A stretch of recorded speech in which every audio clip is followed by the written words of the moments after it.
How to delete EC2 instance in AWS. In this video, I'll show you how to delete EC2 instance in AWS. So to get started, go ahead and sign in to your AWS account. And then once you're signed in, go ahead and head over into your EC2 dashboard. So on your EC2 dashboard, go ahead and head over into the Instance tab.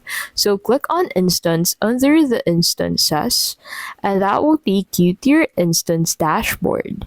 Now on your Instance dashboard, go ahead and check the checkbox at the left side of that specific instance that you want to delete, and then click on Instance State in between Connect and Actions.